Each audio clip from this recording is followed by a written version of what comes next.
Abad yang lalu masyarakat Arab dalam keadaan jahiliyah. Jahiliyahnya sempurna dari sisi teologi, sisi agama, nyembah batu tanpa ada basic kitab suci. Orang juga kitab suci, yang penting batu disembah. Beda dengan Hindu Buddha, nyembah berhala tapi ada kitab sucinya. Hindu Buddha kitabnya namanya Rigveda, Mahafad Gita, Ramayana. Kalau orang Arab nyembah batu tanpa ada basic teologi. Tuhan jumlahnya 350, antara lain mana? Lata, Uzza, Hubal, Ya'uq, Yahuth, Nasr, Suwa', Wad. Antara nama-nama Tuhan yang disembah oleh orang Arab. Tidak ada pendidikan, tidak ada peradaban, hidup bersuku-suku, mudah sekali perang. Kalau sudah perang puluhan tahun, terjadi perang Fijar. Masalahnya sepele, tamu ontanya dicuri. Itu antara yang punya onta dan keluarga yang mencuri, perang 40 tahun. Rasulullah waktu itu usia 14 tahun, membantu pamannya Abu Thalib membawakan anak panah. Rasulullah menangi perang Fijar. Perang itu 40 tahun hanya gara-gara masalah sepele. Nah, kalau punya anak perempuan takut menjadi beban, tidak bisa membantu cari rumput, cari air, lebih baik ditanam hidup-hidup. Termasuk Sayyidina Umar ketika belum Islam pernah mengubur anak perempuannya hidup-hidup. Itulah keadaan bangsa Arab ketika itu, 15 abad yang lalu. Buta huruf, tidak bisa baca, tidak bisa menulis. Rasulullah sendiri juga An-Nabiyul Ummi, Nabi yang buta huruf. Yang bisa nulis tidak lebih dari 10 orang. Umayyah bin Abi Salat, Antar al-Absi, Qus al-Ayadi, siapa lagi? Ka'ab bin Zuhair, Zuhair bin Abi Salma, yang bisa baca tulis di Mekah waktu itu. Semuanya buta huruf. Nabi Muhammad yatim piatu,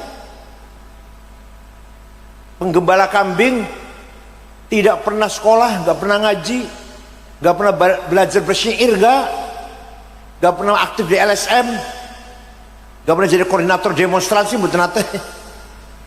Tiba-tiba menyampaikan ayat Quran yang sangat luar biasa. وَلِيَعْلَمَ الَّذِينَ أُوتُوا الْعِلْمَ أَنَّهُ الْحَقُّ مِنْ رَبِّكَ فَيُؤْمِنُوا بِهِ فَتُخْبِتَ لَهُ قُلُوبُهُمْ وَإِنَّ اللَّهَ لَهَادِي الَّذِينَ آمَنُوا إِلَى صِرَاطٍ مُسْتَقِيمٍ. Ini contoh ini. Nabi Muhammad yang buta huruf, tidak punya latar belakang pendidikan apa-apa, tiba-tiba mengatakan, menyampaikan kebenaran bisa dicapai dengan ilmu pengetahuan. Tanpa ilmu pengetahuan tidak mungkin benar.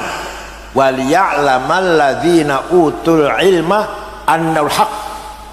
Kebenaran al-haq harus dicapai dengan ilmu pengetahuan. Di bidang apa saja, bertani, beternak, membangun gedung, harus sampai ilmu pengetahuan. Kalau tidak berdasar ilmu pasti salah. Kalau benar sekali dua kali kebetulan kalau benar. Kalau ingin maju harus dibarengi dengan sains dan teknologi. Begitu pula agama. Kalau ingin benar dalam beragama, harus dengan ilmu pengetahuan. Tidak cukup kalau hanya pesantren kilat 2 minggu, jenggotan dowo, ora cukup. Gak usah jenggotan, gak usah. Asalkan benar-benar paham ilmu agama. Pun. Ketika Rasulullah masih hidup, tidak ada perintah Quran ditulis, gak ada. Rasulullah gak pernah perintah tulis Quran, gak. Tapi semua sahabat hafal. Karena kebanyakan para sahabat gak bisa nulis, semuanya hafal. Kalau hafal sudah barang pasti tidak butuh tulisan. Mau hafal, kulo hafal kulhu, kulo butuh tulisan. Mau coba butuh tulisan aku mau hafal. Setelah Nabi Muhammad wafat, Sayyidina Abu Bakar sebagai penggantinya berpikir tidak mungkin umat Islam semakin bertambah jumlahnya semuanya hafal Quran, gak mungkin. Maka ijtihadnya Abu Bakar, Quran harus ditulis. Kalau gitu bid'ah dong. Bid'ah, iya bid'ah. Ente kalau nggak mau bid'ah, jangan baca Quran, apal-apalan. Kalau mau pegang Quran baca, berarti ente bid'ah. Nah, ini dilayani kecilian, kalau ngelayani motor kecilian jangan hell. Jadi Abu Bakar membentuk tim penulis Quran 10 orang, dipimpin sahabat Zaid bin Thabit, anggotanya Ubay bin Ka'ab, Ibnu Mas'ud, Sayyidina Ali, Sayyidina Muawiyah. Itu anggota tim penulis Al-Quran. Dah ditulis, dibagi ke kota-kota: Basrah, Kufah, Baghdad, Damaskus. Lama kelamaan bacaan Quran kota ini dengan kota yang lain beda. Di sini yaqilun, sana taqilun. Di sini ya'lamun, sana ta'lamun. Maka ketika Khalifah Utsman bin Affan, semua Quran ditarik ke Madinah, kemudian ditulis ulang, yang lain dibakar, resmi satu, kemudian diperbanyak, dibagi-bagi, yang lain tadi dibakar.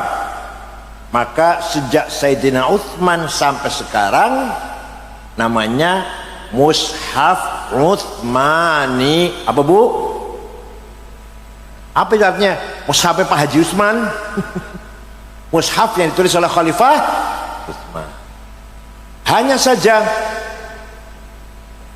Mushaf Utsman yang asli saya nggak bisa baca. Kalau nggak ada fotokopinya, kalau nggak ada. Saya punya fotokopinya, nggak bisa baca. Kenapa? Titik saja nggak ada. Ba, ta, sa, nun, ya sama. Ayo semua corak. Jim, ha, kho, podo. Dal, dal, gaul bedane. Ro, zai, podo. Sin, shin, sami. Ayo bisa baca nggak?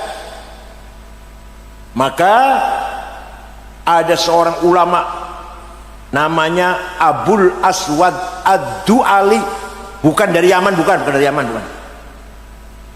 Tahun 59 menggagas wad'un nuqat 'alal huruf, ngasih titik pada huruf agar satu dengan lain ada bedanya. Ba titik siji ngisor, ta titik dua dhuwur, sa tiga, dan seterusnya. Itu yang bikin namanya yang bikin namanya Abul Aswad Ad-Du'ali, ya, tahun 59 Hijriah. Mulai baca Quran agak terang. Lama kelamaan umat Islam semakin berkembang, masih sulit juga itu. Maka tahun 170 ada ulama namanya Khalil bin Ahmad Al-Farahidi dari kota Farahid, Afghanistan. Kalau sekarang Afghanistan, kota Farhad, ngarang menggagas syakl, fathah, domah, kasroh, fathaten, domaten, kasroten, tasdid, sukun. Segawe sapa nak? Jawab segawe sapa? Imam Khalil bin Ahmad Al-Farahidi. baru mulai terang, titik ono, harokate ono. Tapi orang Banyumas, orang Purwokerto, mau Qur'annya makhrajnya masih keliru, keluarnya suara, maksudnya artinya keluarnya suara dari tenggorokan, mengucapkan huruf keliru. Innallaha wasi'un ngalim, gitu ya. Kalau panggil saya kayak sangit ngakil, insyaallah Ahlussunnah wal Jamaah, keluarnya suara dari tenggorokan membunyikan huruf salah, makhraj namanya, keluar suara itu. Maka ada seorang ulama tahun 224 menggagas ilmu tajwid tilawatil Quran, ilmu memperbaiki baca Quran, ilmu tajwid. Baru ada terminologi idhar, idgham, ikhfa, iqlab, qalqalah, mad lazim, tabi'i, huruf halaq, huruf mad. Sudah tahun 200-an tahun setelah Nabi Muhammad wafat baru ada ilmu tajwid. Paham mboten? Supaya maca Qur'ane bener podo karo bacaannya Rasulullah sallallahu alaihi wasallam dan para sahabatnya, maka kita butuh ilmu. Waktu zaman Kanjeng Nabi, sahabat boten butuh ilmu, hafal langsung, wahyu turun hafal. Nah, kita yang umat yang sekarang harus berdasarkan ilmu supaya maca Qur'an bener, ilmu tajwid. Ya, itulah jasanya para ulama. Di sinilah pentingnya pesantren. Pesantren Al-Hisnul Hasin, benteng yang kokoh dalam tafaqquh fid din, mendalami ilmu agama. Belum tentu di luar pesantren diajarkan tajwid, belum tentu. Ada lagi Khalifah Umar bin Abdul Aziz tahun 99 Hijriah sangat sedih melihat banyak hadis palsu, hadis bohong. Qala Rasulullah bohong, qala Rasulullah bohong. Maka Khalifah Umar memanggil seorang ulama namanya Syihabuddin Roma Hurmuzi dari kota Roma Hurmuz, Iran, asal Iran, kota Roma Hurmuz. Syekh, bisa tidak segera bikin metode ilmu menseleksi hadis? Insyaallah siap. 1 minggu menghadap Khalifah Umar sudah selesai ilmunya. Apa namanya? Mustalahul hadis. Hadis bisa sahih, diterima benar, syaratnya ada 4. Antara murid dan guru ketemu langsung. 2, namanya muttasil. 2, gurunya dhabit, apalan, orang tahu lalinan. 3, gurunya thiqah, bisa dipercaya, amanah. 4, adil, gurunya nggak pernah nyolong sendal di masjid. Itu baru diterima hadisnya itu. Kurang 1 syarat, turun menjadi hadis hasan. Kurang 2 syarat, turun menjadi hadis dhaif. Dhaifnya apa? Faktor dhaifnya mauquf, maqtu', muqata', mu'allal, mursal dan sebagainya. Ngaji koyo ngene iki hanya di pesantren, nggak ada di luar pesantren. Paham betul? Paham betul? Belum ilmu nahwu, grammar. Ono wong maca Quran salah, wa annallaha bari'um minal musyrikin wa rasulih. Allah tidak melindungi orang musyrik dan tidak melindungi Rasulullah. Salah. Bacanya harus wa annallaha bari'um minal musyrikin wa rasulah. Wa rasulah, jangan wa rasulih. Artinya Allah tidak melindungi orang musyrik dan Rasulullah pun juga tidak melindungi orang musyrik. Rasulah. Kalau Rasulullah, Allah tidak melindungi orang musyrik dan tidak melindungi Rasulullah. Kalau Rasulullah, Allah tidak melindungi orang musyrik, Rasulullah pun juga tidak melindungi orang musyrik. Lahirlah ilmu nahwu. Yang pertama gagas ilmu nahwu namanya Amr bin Qumbur, yang terkenal dengan panggilan Imam Sibaweh. Orang Persia itu, bukan orang Arab. Darah Persia, darah Persia. Mulai ada terminologi mubtada, khobar, fa'il, maf'ul dan seterusnya. Itulah perkembangan peradaban Arab, peradaban Islam yang sangat luar biasa. Mufassir pertama kali, orang yang nulis tafsir pertama kali jilid, bukan orang Arab. Abu Ja'far Ibnu Jarir At-Tabari, tafsir Tabari, orang Tabaristan. Orang Tabaristan tuh orang pertama kali orang yang mengumpulkan hadis 10 orang. Arab cuma satu, Imam Muslim. Imam Muslim Arab. Bukhari Uzbekistan, Soviet dulunya, sekarang Uzbekistan. Bukhari, Abu Dawud, Tirmidzi, Nasa'i, Ibnu Majah, Darimi, Daruqutni, Baihaqi, Al-Hakim, Imam Ahmad. Bukan orang Arab itu. Hadis 10 yang orang Arab cuma satu, Imam Muslim. Imam 4, 2 Arab, 2 bukan. Abu Hanifah bukan orang Arab. Imam Malik orang Madinah. Imam Syafi'i orang Gaza, Palestina. Terakhir Imam Ahmad bin Hambal orang Afghanistan, kota Hambal. Walhasil ilmu dibangun oleh para ulama, tidak pandang dari suku mana, dari etnik mana. Walhasil ilmu ini bermanfaat agar kita menjadi umat yang selalu berdasarkan ilmu pengetahuan. Baca Quran ada ilmu tajwidnya, baca kitab kuning ada ilmu nahwunya, baca hadis ada mustalah hadisnya, dan seterusnya dan seterusnya. Maka lahirlah peradaban Islam, thaqafah Islamiyah, dengan bangunan ilmu, khazanah ilmu yang sangat luar biasa. Orang yang pertama kali menggagas matematik, ilmu hitung, Jabir bin Hayyan Al-Azdi, wafat tahun 160 Hijriah. Amerika durung ngono, Amerika tidak wonten niku. Eropa masih bodoh. Baghdad sudah punya ilmu namanya ilmu matematik. Jabir bin Hayyan, orang pertama kali menggagas angka 0. Tadinya kalau nulis 10 X nya 10 artinya. Kalau 20 ya X nya 2. Kalau 10 X nya 10. Kalau 100 X nya 10. Kalau 1000 X 100 jajar. Betapa repotnya itu.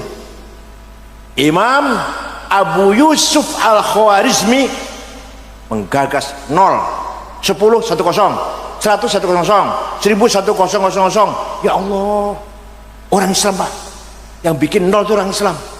Abu Yusuf Al-Khwarizmi, orang pertama kali menulis tentang penyakit cacar. Kitab namanya Al-Hawi. Abu Bakar Ar-Razi, Dr. Abu Bakar Ar-Razi. Orang pertama kali menggagas kacamata, bikin kacamata, Hasan bin Haitam. Orang pertama kali terbang, mencoba terbang, Abbas bin Farnas. Niru burung, meniru manuk, terbang sekali sukses, 2 kali sukses, 4 kali jatuh mati. Tapi dalam sejarah tercatat dia pertama kali orang mencoba terbang. Orang pertama kali mencatat planet-planet di ruang angkasa, Abdurrahman bin Hawqal. Orang pertama kali menyelidiki peredaran darah dalam tubuh manusia, Abdurrahman bin Nafis. Belum lagi ilmu ukur handasah, Al-Bairuni, dan seterusnya dan seterusnya. Oleh karena itu Islam bisa kokoh, bisa kuat kalau berdasarkan ilmu. Kalau hanya berdasarkan demo, takbir, nggak tongkat, gak akan maju itu, gak akan maju itu. Islam bisa maju kalau di basic, diperkuat dengan ilmu pengetahuan. Nah sekarang ayo kita jangan ketinggalan, monggo jangan ketinggalan. Zamannya sudah sangat sangat menantang. Alhamdulillah Gus Dur wafat pun orang ketemu karo apa? TikTok, Instagram, WhatsApp, apalagi AI. Aduh, kalau Gus Dur masih ada barangkali orang juga banyak menghina Gus Dur dengan AI itu. Alhamdulillah wafat, Gus Dur wafat, Sanu Khalid Majid wafat, orang menangi. Lah kula sing menangi, waduh repot banget. Manfaatnya kata Google, manfaatnya banyak. Kita tidak usah punya perpustakaan berlemari-lemari, nggak usah. Di dalam satu HP ini buka Google, mau cari apa, pengen kenal siapa itu Imam Syafi'i, wonten, lahir di sini tahun sekian, mati di sini, apa dan apa anunya, idenya apa, gagasnya apa, pengen urus Sunan Gunung Jati, wonten, Prabu Kian Santang, wonten, ada semua. Ya Syekh itu siapa, Gus Dur itu siapa, ada di Google itu. Kulo ada, saya ada saya. Anak saya ada. Anak saya dokter rehab namanya. Dokter rehab. Psikolog Islam. Psikolog Islam yang dalam tesisnya, dalam disertasinya mengkritik psikologi barat Abraham Maslow. Dikritik dengan psikologi Imam Ghazali. Masuk di Google sudah. Walhasil Google itu manfaatnya kathah. Tapi madorotnya ya Allah. Ceramah saya banyak aja, ya. Ceramah saya banyak di YouTube ini kan. Ningali betul. Nah, sawise ceramah kula selesai, muncul iklan obat kuat. Gimana? Obat kuatnya orang apa-apa, nggak apa-apa. Obat kuat. Kalau seperti saya ini udah 72 tahun, kalau umurnya pun 72, butuh obat kuat lah. Tapi iklan gambarnya itu yang haram dilihat. Obat kuatnya nggak apa-apa, ikhtiar obat. Tapi gambar iklannya, gambar zina. Panjenengan nonton film atau nonton gambar zina, jadi saksi di akhirat makanya. Dikira asal kecil apa? Nonton zina, apa namanya, film Blue namanya. Nengkonya akhirat hari kiamat, saya jadi saksi. Kenal ora coba jadi saksi, repot banget. Jadi monggo, ningali obat kuat yang monggo, tapi nggak usah lihat gambarnya. Paham betul? Niku nek kula wis tuwa, dan si bocah-bocah, ya seneng banget dengan gambar. Ayo piye bakal iki? Anak kita 30 tahun akan datang seperti apa? Tidak tahu saya. Belum lagi AI, saya menirukan omongannya uang suara pas, geraknya bibir pas, isinya beda. Pak Jokowi pidato bahasa Arab, Pak Jokowi pidato bahasa Inggris, Pak Jokowi dansa nari-nari. IS itu pekerjaannya IS itu. Itu tantangan yang ada di depan kita. Generasi muda, anak-anak ini harus kita bimbing. Prinsip harus kita pegang. Sarana boleh maju, boleh berubah. Yang tadinya pakai pen, tinta, tekan pakai laptop, berapa apa? Asal isinya tetap ajaran ahli sunnah wal ya. Kitab Fathul Mu'in contohnya, faslun fil jihadi wa huwa fardu kifayatin marratan fi kulli am wa anwa'uhu arba'atun itsbatu wujudillah wa iqamatu syari'atillah wal qitalu fi sabilillah wa daf'u darari ma'sumin musliman kana aw ghaira muslim bil it'ami wal iksa'i wal iskani wa thamanid dawa'i wa ujratit tamrid. Sama siapa Fathul Mu'in saya? Jadi ketua yang luar siapa Fathul Mu'in jadi?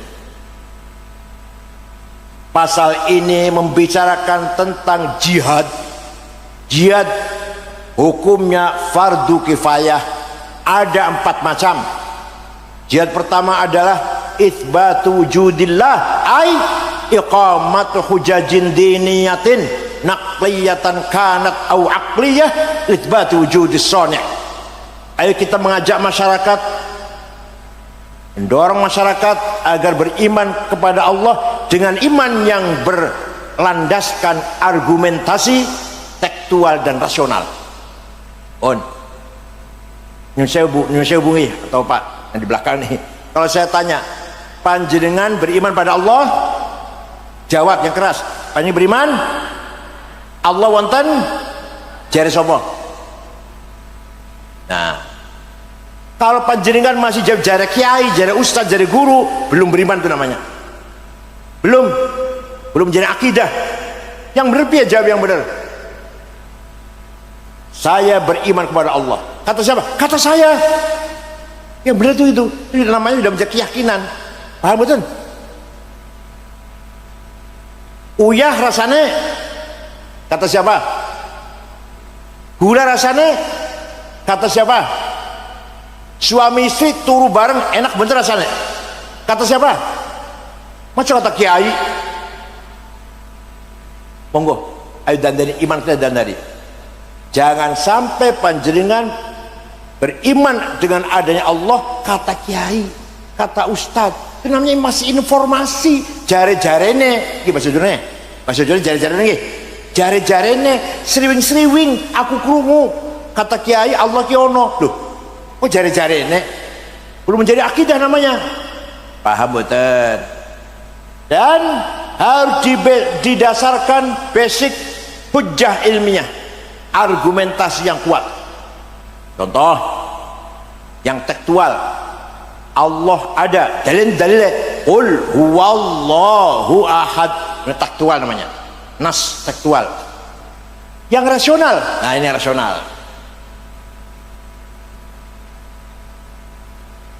Sesungguhnya kita ini tidak ada, tapi kita ini diadakan.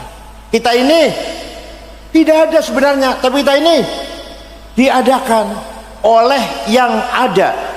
Yang ada sebelum lapal ada itu ada, sudah ada. Bahkan kita menggunakan lapal ada atau lapal tidak ada karena ada yang ada. Maka yang ada hanyalah yang ada. Paham boten? Contoh atau bukti, bukan contoh, bukti. Kata ganti, domir, pronon, ada 3 kan bahasa Arab. Aku, anak, engkau, anta, dia, huwa. Aku, engkau, dia. Silakan dipakai, silakan. Ana Said, ana Khalid, ana Muhammad, ana Abdullah, ana Toto. Boten nggih? Anta Khalid, kamu Khalid, anta Abdullah, anta Abu Bakar, anta Sukardi, anta Maryam, Zainab. Silakan dipakai. Dia Maryam, dia Zainab, dia Fatimah, dia Muhammad, dia Ahmad. Tapi nanti mati semua. Mati semua enggak? Mati semua tidak? Kalau sudah mati semua, tidak ada aku Said, aku Ahmad, aku Abu Bakar, enggak ada kan? Aku yang lain udah enggak ada. Tinggal aku satu yang masih ada. La ilaha illa ana fa'budni. Tidak ada Tuhan kecuali aku. Aku siapa ini? Aku siapa ini? Aku Allah. Bukan aku Ahmad, bukan ya? Bukan aku Abu Bakar, bukan. Aku Allah. Artinya la wujuda illa ana. Tidak ada yang wujud, tidak ada yang ada kecuali aku. Artinya la ana illa ana. Tidak ada aku kecuali aku. Aku Ahmad mati, aku Abu Bakar gak ono kabeh. Aku Khalid gak ono, aku Zainab gak ono. Tinggal aku, Allah yang ada. La ana illa ana. Paham betul? Paham betul? Apa ngajine ngaling? Sudah muka nakir. Senengane ngaji sudah muka nakir. Muka nakir itu dikala karo Abu Nawas.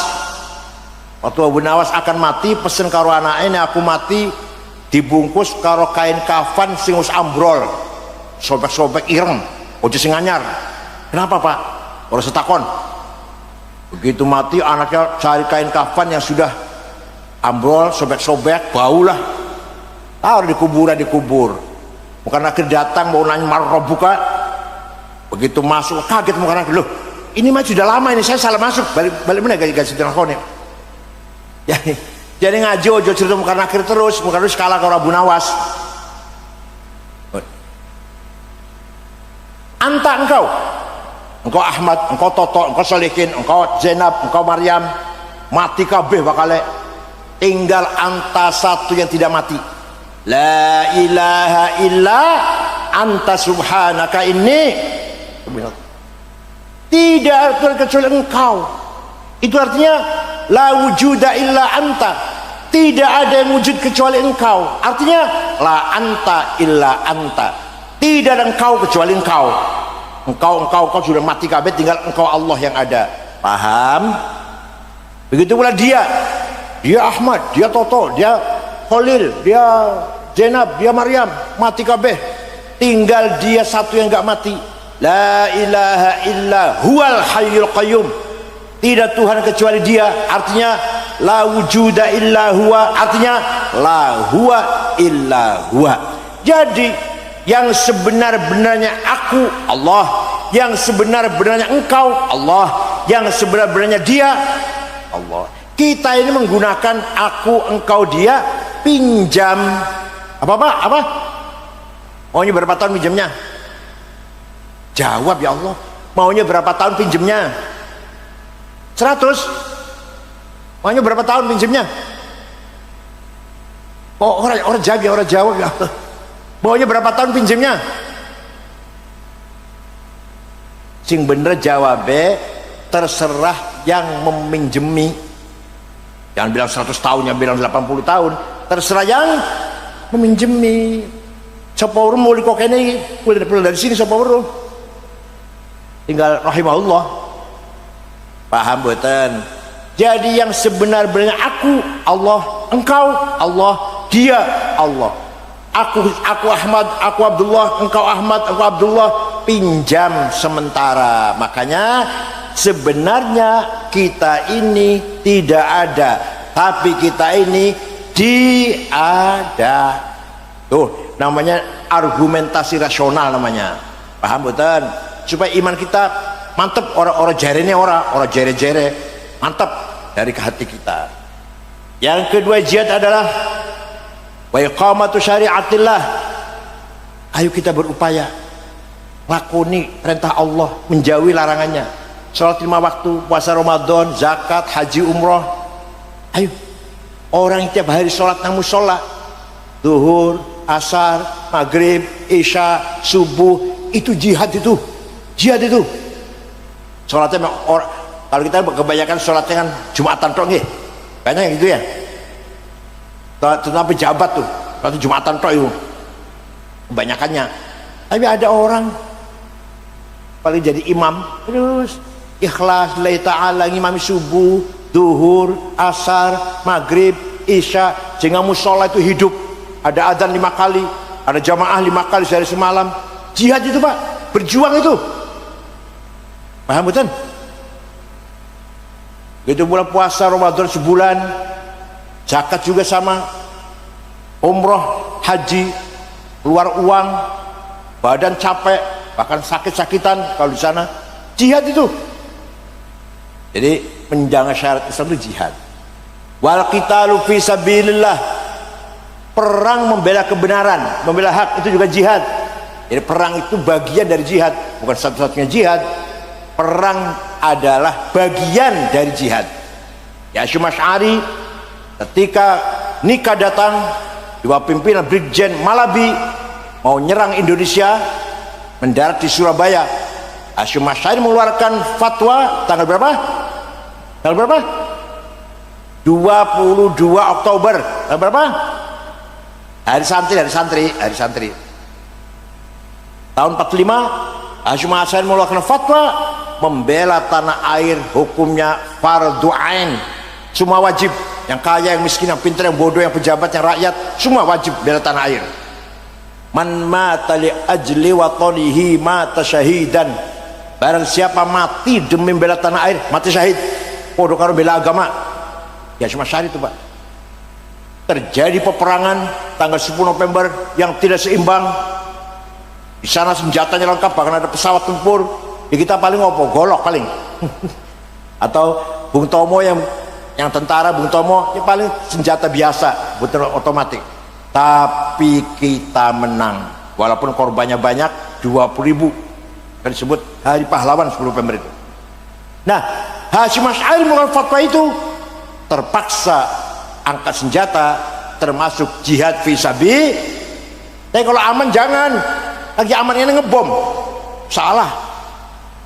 Kalau lagi aman ya nggak usah perang. Lagi aman, kalau lagi gawat, lagi kritis, ya kita harus perang lah. Semua keluar dari rumah, bawa apa yang ada, apa yang punya, membela kebenaran.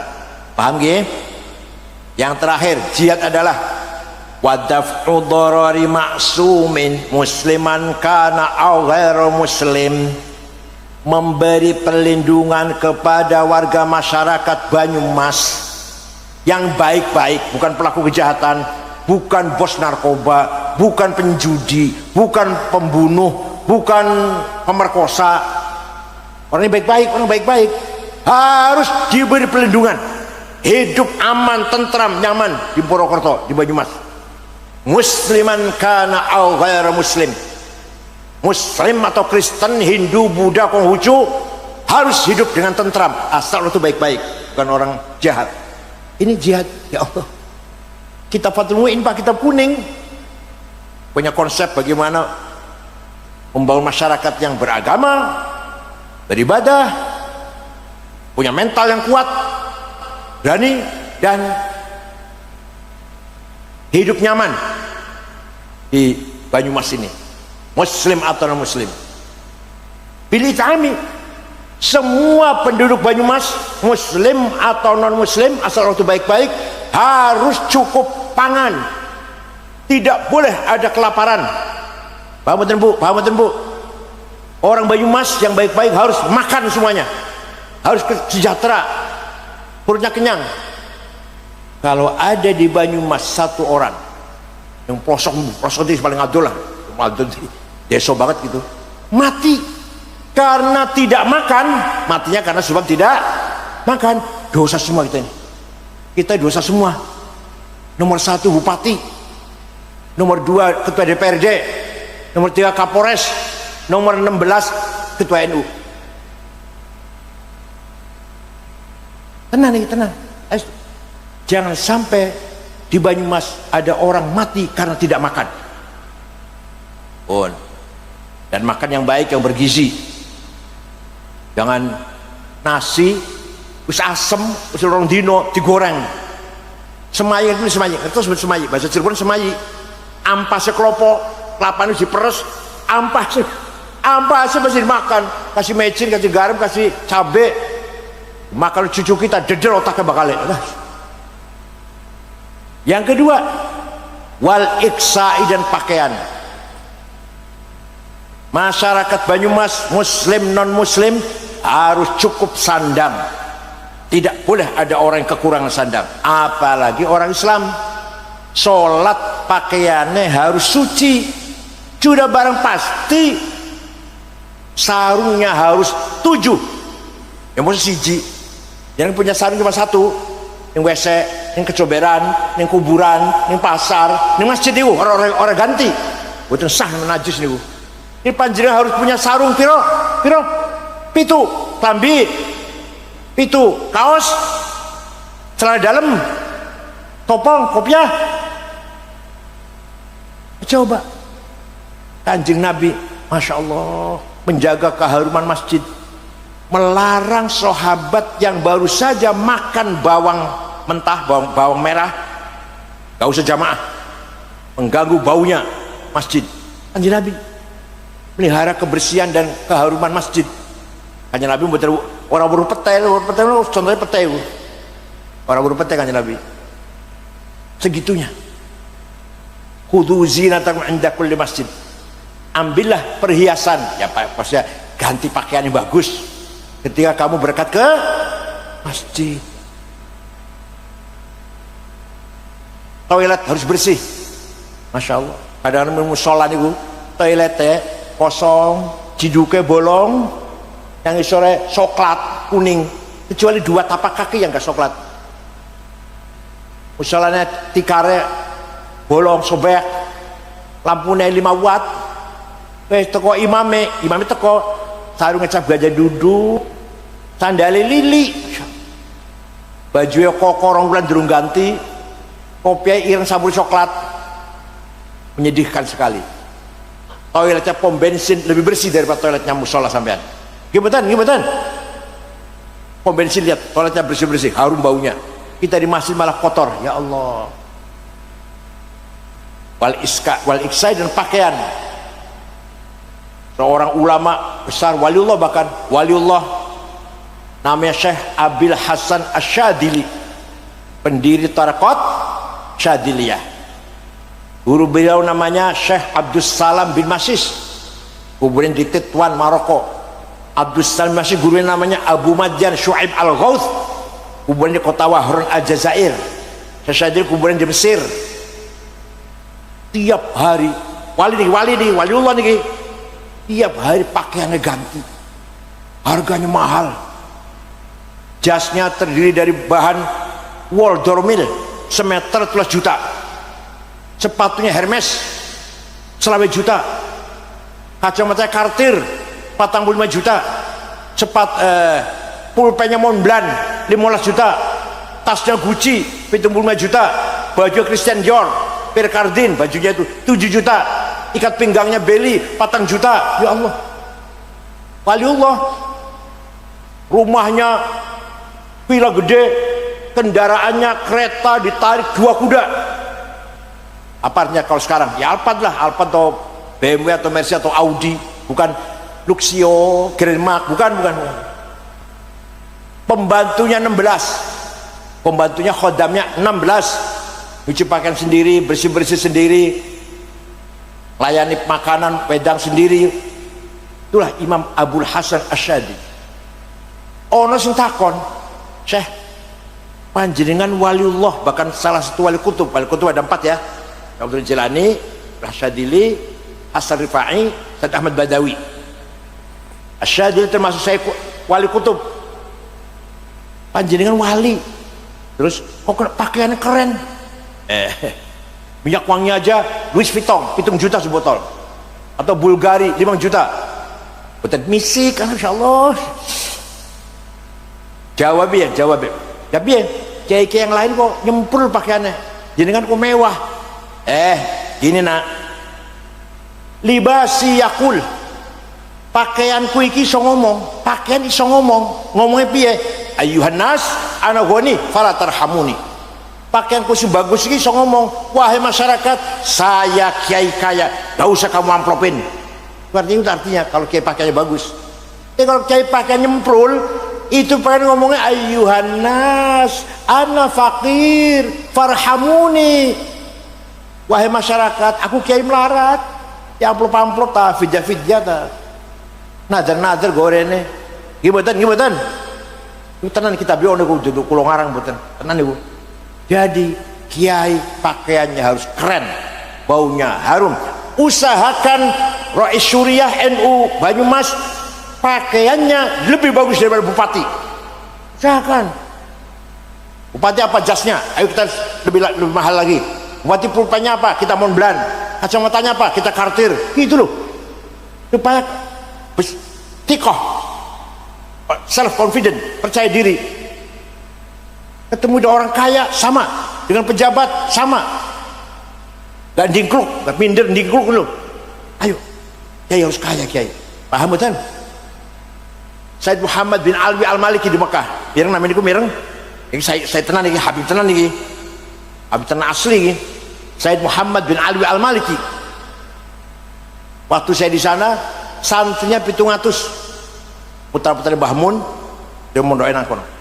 Ditanggung, dahar, minum, makan, kitab, buku, pulpen, pakaian, sakit diobatin, pulang dikasih tiket. Coba, karena apa?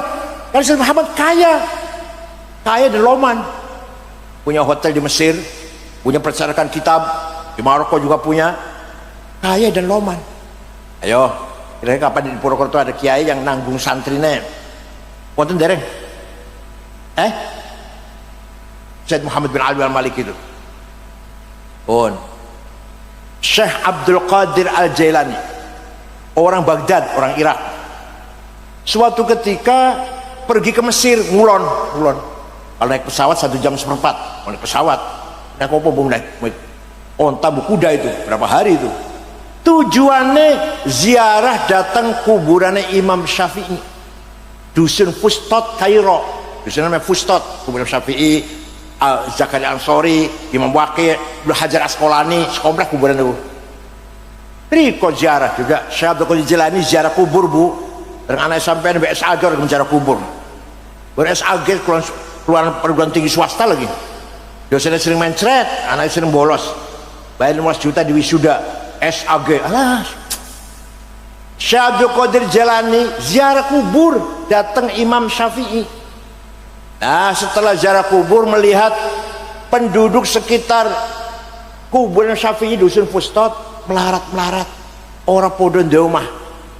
Maka Syekh Abdul Qadir Jilani beli tanah 10 hektar diwakafkan untuk penduduk Fustot.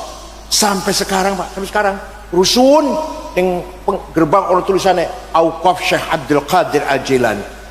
Jadi beliau itu adalah wali sugih dermawan. Panjenengan wali duduk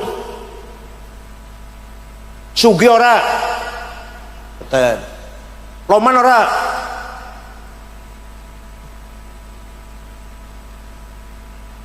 Wal yakhshal ladzina law taraku min khalfihim dzurriyyatan dhi'afan khafu 'alaihim falyattaqullaha wal yaqulu qawlan sadida.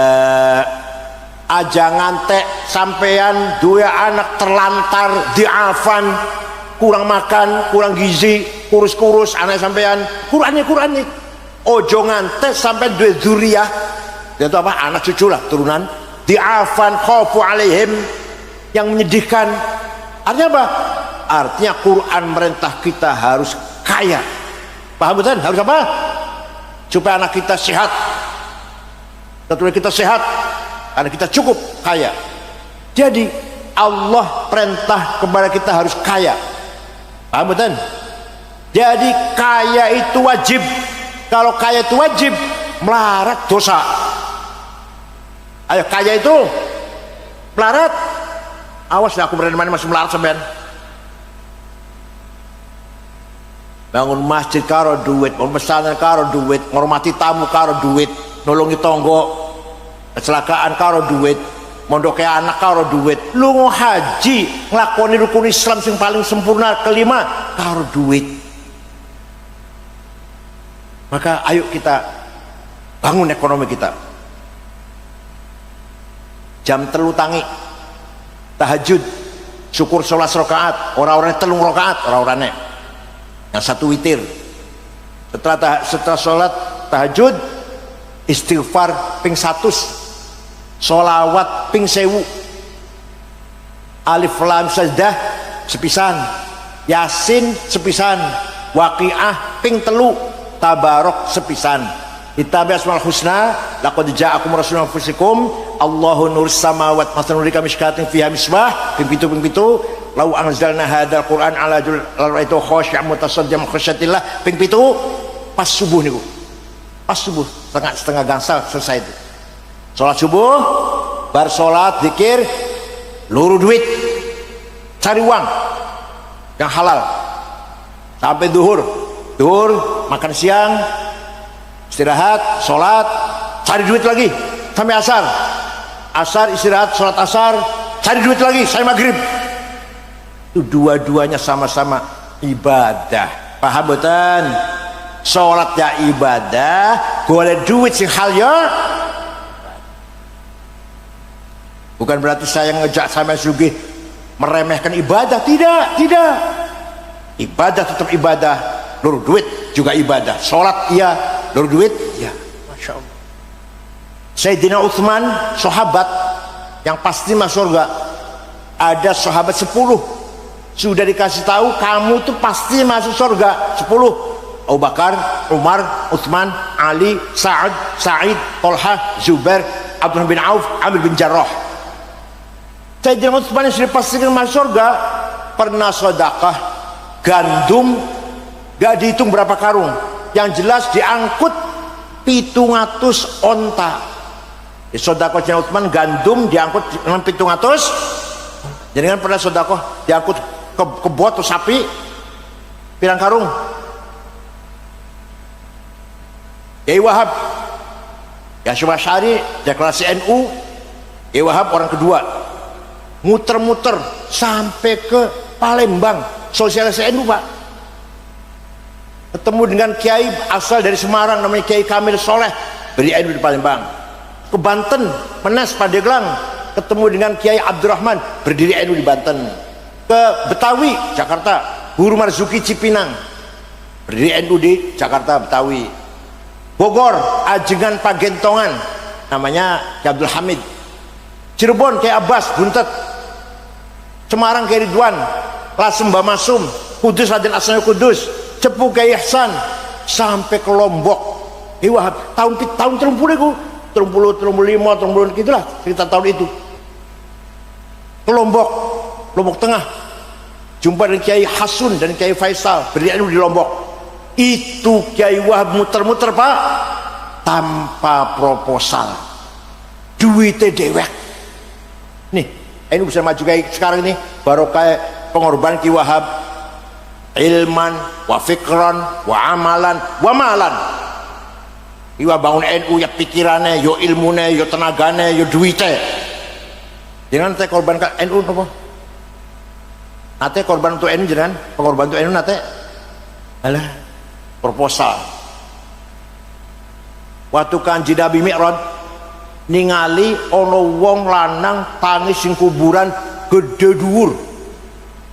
Bosen sedei terdekatin, mukanya bolong, gak ada dagingnya, kropos. Kanjeng kaget, takon karo malaikat Jibril, man huwa ya Jibril, sapa Jibril? Oh, niku umat panjenengan yang rajin bikin proposal. Bakal tangis sing kuburan, mukanya nggak ada dagingnya, bolong balik.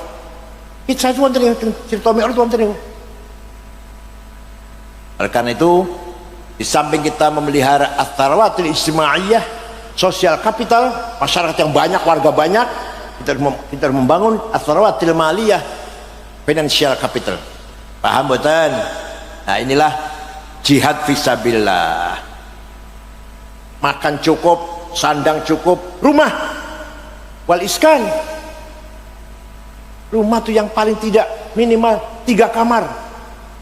Coba anaknya harus gede, Bu, anaknya harus gede, lanang wadon kudu pisah turune, harus gede. Paham boten, Bu? Minimal ada 3 kamar untuk orang tua dan anak laki 1, anak perempuan 1, dewe-dewe. Jangan cuma 1 kamar. Umumnya sekamar, ya Allah. Bapak, ibu, anak sholat, wiridan, baca Quran, apa nih, mangan. Kemudian tamu nang kono. Enggak. Tidak ideal. Tidak pantas. Kita orang Islam supaya ibadah makbul kalau Allah, ibadah baik, suci, bersih, rumah harus dijaga kebersihannya. Minimal 3 kamar dan ada musola khusus. Paham ya? Itu namanya wal iskan. Wa tamanid dawai dan obat-obatan, ojol tamrin dan biaya kesehatan, periksa dokter, operasi apa aja lah, endoskopi, itu harus kita wujudkan. Semua masyarakat Purwokerto harus mampu menjaga kesehatannya. Itu namanya jihad fisabilillah. Paham boten? Kitab itu dibaca di pesantren. Lirboyo itu tamatan Sawiyah udah harus paham itu. Mulai Lirboyo biyen tahun 68 sampai 71. Patungan hatam kula. Lirboyo coba. Ada lagi? Ada lagi. Ilmu di pesantren. Ada 2 syair. Zaidut Tawil Abyadu ibn Maliki bi baitihi bil amsi kana muttaqi biyadihi sayfun lawahu faltawa fadhihi maqulatun asyun sawa. Kayaknya gak pate paham.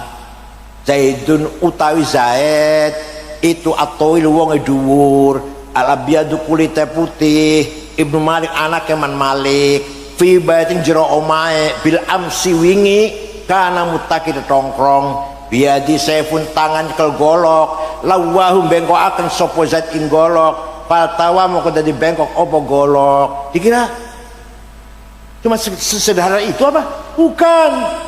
Itu ada kategori 10. Siapa dia? Zaid, karena esensi. Siapa itu? Dia siapa itu? Oh, itu Zaid, esensi. Dia mau maju ketua NU ya? Ya. Seperti apa kapasitasnya? Kemampuannya? Intelektualitasnya? Seperti apa? Hubungannya dengan orang lain seperti apa? Dia belajarnya di mana? Kalau kita akan milih ketua NU, bolehnya sekedar anak kiai kita pilih, di luar anak kiai orang dipilih, enggak. Kalau kita betul objektif pakai ini, siapa dia? Seperti apa dia itu? Hubungannya seperti apa? Posisinya seperti apa? Jadi Zaidun esensi at-tawilu quantity, al-abyadu quality, Ibnu Malik relasi. Fi baitihi jeromai time place, bil amsi time kana muttaqi posisi tongkrong tuh. Jadi tongkrong posisi namanya itu. Kemudian biadi saifun tangan kelgolok to have, lawahu aksi, faltawa reaksi. Ya Allah, ini kiai kalau ngerangkai kayak gini santrinya pinter-pinter bakal ya. Cair otaknya, cair itu. Kalau kita mau melihat orang supaya objektif, siapa dia, kapasitas seperti apa, kualitas seperti apa, hubungan orang lain seperti apa, posisinya apa, di mana, kapan, dia punya kekuatan apa. Punya kekuatan apa dia? Dia punya golok. Tadi kan kalau golok Z. Dia punya kekuatan apa? Namanya to have namanya. Kemudian dengan kekuatan itu apa dia perbuat? Aksi. Setelah dia perbuat, apa akibatnya? Reaksi. Ini namanya kategori 10. Di pesantren diajarkan. Pesantren diajarkan di sini nih. Ya Allah. Satu lagi contoh, satu lagi. Sabu-sabu, heroin, kokain, narkoba haram. Di Quran tidak ada. Di hadis betul wonten. Ijma betul wonten. Itu harus pakai kias, otak harus cair. Ini otak harus cair. Lihat caranya. Hadza muskirun, ini barang memabukkan, namanya muqaddimah sughra, namanya premis minor. Wa kullu muskirin khamrun, setiap memabukkan masuk golongan khamr, namanya muqaddimah kubra, premis major. Wa kullu khamrin haram, sedangkan khamr itu haram, namanya qaul syarih, legal statement. Maka kesimpulannya hadza haram, narkoba iki haram, namanya natijah shadiqah, positive conclusion. Diajari buat mereka ini itu harus seperti itu. Insya Allah kiai bakal cerdas nih Bu. Makanya kalau munas, para kiai NU kalau munas menjawab pertanyaan 15 pertanyaan 2 hari selesai. Itu pakai kias, otaknya cerdas. Tapi kalau bukan kiai NU ditanya 15 masalah, hukumnya sholat Jumat di kantor, hukumnya kripto, hukumnya bitcoin, hukumnya apa, bursa saham, hukumnya cloning, rong tahun durung tentu coba bisa menjawab itu. Dan ini Qurannya orang ono, hadis orang ono. Mereka maunya kan Quran hadis. Kalau kiai Quran, hadis, ijma dan ya kias ada 9. Aulawi, burhani, mantiki, jadali, istiqra'i, tamthili, khitabi, syi'ri, iqna'i. Kalau saya terangkan 2 tahun ini pun ngoten pun ilmu kiai ini Bu. Oleh karena itu ayo pesan al-hidayah harus maju, harus bermanfaat untuk masyarakat. Anak kita percayakan di sini. Insya Allah di samping ilmu, di pesan ada manhaj tarbiyah ruhaniyah, ada membangun karakter, akhlakul karim. Hanya pesantren. Tidak ada antar pesantren tawuran, betul betul. Gimana? Tapi tak antara SMP betul. Nah, antara SMA betul. Tapi tidak antar pondok tawuran, tidak ada. Waktu kula teng pesantren, duduk-duduk dengan teman itu, tidak pernah yang diobrolkan tuh mengko bakale kita jadi apa, gaji piro, muter wonten iku ngobrol wonten muter wonten. Nggih mboten, iki iki sing pesantren. Atau yang pondok lho ono yang ngobrol. Oh bakal aku jadi apa ya? Gaji piro ya? Golongan pangkatnya apa? 2A, 2 apa 3 3A pose boten wonten. Artinya apa? Santri luru ilmu teng pesantren bukan karena ingin jabatan atau kerjaan, pancen cinta pada ilmu yang dia dalami. Artinya apa? Ibtigha amardha. Tuh kelebihan pesantren. Insya Allah putra panjenengan keluar dari pesantren punya karakter, kepribadian, mandiri, tidak membebani orang lain. Gak ingin cari jabatan, dapat gaji dari negara, enggak, mandiri. Aku bilang, lo bukan pegawai negeri bukan? Ya urip kok. Saya bukan pegawai negeri, tapi urip alhamdulillah. Mobilnya lumayan dua lah. Oman dua, mobil dua, duit lumayan. Itu pegawai negeri. Tidak ada yang dibebani oleh saya, enggak ada. Alhamdulillah. Itulah barokahnya ilmu. Insya Allah semakin pinter anak-anak, kamu akan semakin dihormati oleh masyarakat, dan asal ta'ala rezeki gampang, hidupnya sejahtera, aman dan tentram. Ngoten nggih? Insyaallah. Dan ibu-ibu, bapak-bapak semuanya, ayo kita jaga anak-anak kita. Harus kita jaga Pak, jangan dibiarkan. Luar biasa itu, gawat ini luar biasa. Saya dulu ingin nonton bioskop film India, harus berangkat ke Cirebon 20 kilo dari rumah saya, naik mobil, beli karcis, datang disabeti orang tua, dimarahi orang tua. Sekarang filmnya di HP di tangan. Mau film apa saja ada ini. Dulu saya nonton bioskop capek, repot, sembunyi-sembunyi jangan ketahuan orang tua. Sekarang bioskopnya di tangan kita masing-masing. Nek wong tua barangkali tidak akan terpengaruh banyak, tapi kalau anak-anak remaja belum lagi provokasi Pancasila kafir, pemerintah Indonesia tauhid. Kenapa? Kalau tidak menjalankan hukum Allah. Qurannya ada, wa man lam yahkum bima anzalallahu fa ulaikal kafirun. Barang siapa tidak menjalankan hukum Allah kafir. Karena itu pemerintah Indonesia nya kafir karena berdasarkan Pancasila. Pancasila bukan hukum Allah, kafir, harus dibom. Ayo, putra panjenengan ngurung kayak provokasi seperti itu tanpa dasar dari pesantren pasti terpengaruh. Itu dari satu sisi. Sisi lain, apa itu sholat? Apa gunanya sholat? Apa gunanya puasa? Itu hanya mengurangi produktivitas. Wong puasa biasanya bisa kerja bisa dapat 10, paling dapat 5. Wong lapar, gak usah puasa. Itu mengurangi produktivitas. Itu namanya liberal, sekuler. Putra panjenengan baca itu terus menerus, ketularan, kepengaruhan. Oleh karena itu di pesan saya di Ciganjur di Jakarta, santri dilarang bawa HP. Orang tua nengok hanya boleh 1 bulan sekali, gak boleh. Padahal wonten orang tuanya wali murid yang ngaji datang kulo seminggu ping kali, malam Jumat dan malam Senin banyak. Gak boleh ketemu sama anak. Disiplin. Paham betul? Itu kalau kita ingin betul-betul mendidik anak-anak yang betul-betul mempunyai jiwa juang dengan ikhlas, insya Allah tamatannya bakal lulusannya akan menjadi mujahid yang alai kalimat ahli sunnati wal jamaah. Kalau bukan anak kita, siapa yang akan belani ahli sunnah jamaah? Itu siapa penduduk awake dewe? Paham betul? Kalau bukan anak kita, jangan mengandalkan orang lain. Jangan sekali-kali mengandalkan orang lain. Orang lain bantu silakan, enggak apa-apa. Gitu loh. NU milik kita, Ahlussunnah madhab kita, harus kita yang memperjuangkan. Ngoten nggih? Jangan ada orang lain. Gak mungkin orang lain akan perhatian pada NU kecuali kita sendiri. Orang lain dukung monggo, gak dukung enggak apa-apa. Itu adalah gemblengan pesantren, insya Allah akan menjadi anak-anak yang punya gairah juang, semangat juang lillahi ta'ala. Saya kira cekap semanten mawon, wonten manfaatipun. Syukron wa dumtum fil khair barakati wan najah, wallahul muwaffiq. Wassalamualaikum warahmatullahi wabarakatuh.